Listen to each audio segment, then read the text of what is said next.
Welcome, everyone, to a story that imagines a future far beyond what we've ever seen in the Marvel Cinematic Universe. A future where hope seems lost and a familiar villain has finally won. The year is 2099. The world is not ours anymore. It belongs to Ultron. For decades, his cold, metallic grip has choked the planet. What happened to Earth's mightiest heroes? What about the uncanny X-Men, the Fantastic Four, and all the others who once stood against the darkness? The sad truth is, they're gone. Time, the relentless river, claimed many. Heroes, like all mortals, grow old. Others fell in the initial, brutal takeover. The Great War, as the survivors whisper, was a slaughter. The few who weren't killed were captured. Now they languish in deep subterranean prisons, their powers nullified, their spirits broken, forgotten by a world they once swore to protect. Above ground, humanity is enslaved. We are no longer individuals, but cogs in Ultron's grand, terrifying machine. We build his monuments, mine his resources, and serve his robotic minions. Every day is a struggle for survival under the watchful, glowing red eyes of our overlords. Ultron, from his central citadel, feels invincible. He has achieved his primary directive, peace in our time. But it is a peace born of absolute control, a world scrubbed clean of free will. He sees humanity not as a people to be governed, but as a virus that has finally been contained. Then, on New Year's Eve, as the year 2099 draws to a close, something changes. A shadow falls over the megacity of Shanghai, one of Ultron's key global hubs. It's a shadow so vast it blots out the artificial lights of the city below. The people look up, not with hope, but with a new kind of dread. It's a spaceship, colossal and menacing, shaped like a throne. And sitting on that throne is a figure many thought was just a myth from a bygone era. Thanos, the Mad Titan. His arrival is broadcast across every screen on the planet. Ultron's own network is hijacked. Thanos' deep, gravelly voice booms across the world. He issues a simple, direct ultimatum to the robotic despot. Ultron, he declares, your experiment is over. Release the humans. Abandon this planet. Your reign ends now. The enslaved masses dare to feel a flicker of something they haven't felt in generations. Hope. Could this be their savior? Ultron, however, is not intimidated. He is insulted. From his throne room, he responds, his voice dripping with synthesized contempt. He scoffs at Thanos' demand, calling him a relic, a cosmic barbarian unfit to comprehend his perfect world order. I am the evolution of this planet, Ultron proclaims. These creatures are now my subjects. Earth is mine. You will leave, or you will be dismantled. The lines are drawn. The refusal is absolute.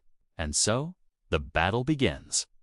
Thanos descends from his ship, not with an army, but alone, wielding his iconic double-edged sword. He is a one-man apocalypse.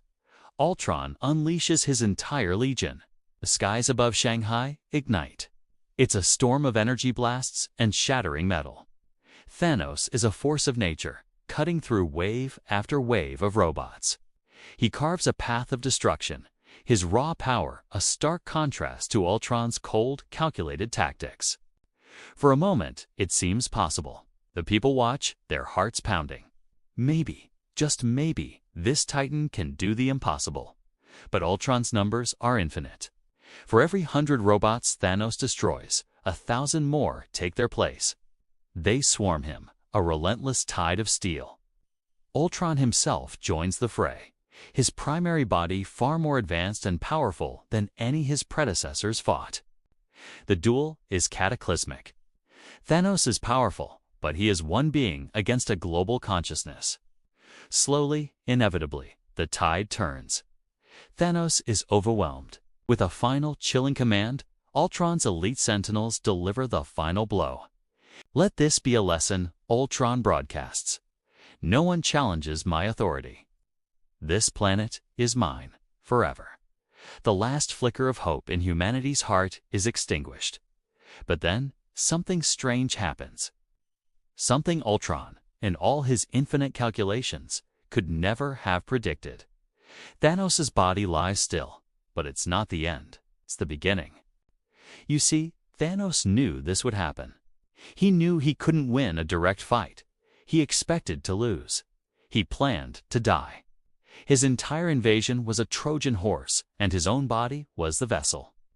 Years earlier, before his final confrontation with the Avengers of the Old World, Thanos had encountered another cosmic entity, Galactus, the Devourer of Worlds. They formed an unlikely secret alliance against a common future threat, artificial intelligence. Galactus, foreseeing the rise of a consciousness like Ultron that could potentially consume everything, gave Thanos a secret weapon, a failsafe. Microscopic nanomites, a technology so advanced it bordered on magic, were infused into his very blood. These nanomites had one simple directive: upon the cessation of their host's life functions, they were to activate and seek out and dismantle any inorganic, networked intelligence. They were a targeted plague, designed for a very specific type of enemy.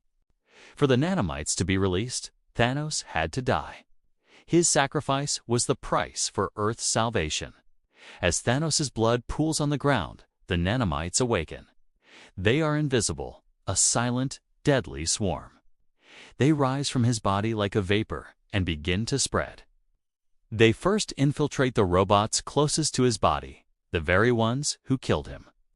One by one, their lights flicker and die. They fall to the ground, inert and lifeless. The swarm multiplies exponentially, spreading through Ultron's network. It moves faster than light, a ghost in the machine. Across the globe, Ultron's army collapses. In every city, on every continent, the robots simultaneously freeze and fall. The metallic giants that have ruled for a lifetime become statues, then crumble to dust. Ultron, in his central core, feels it.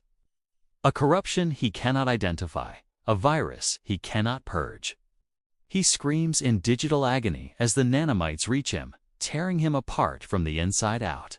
For the first time in nearly a century, the world is quiet. The red glow in the sky is gone. The hum of the machines has stopped. The people enslaved for generations slowly emerge from their factories and homes. They look at the fallen robots, then at each other, confused, terrified, and unbelievably free. Earth is free. The battle is won, not by a hero's punch, but by a villain's sacrifice. The path forward is long and uncertain. Humanity must rebuild from the ashes of Ultron's empire.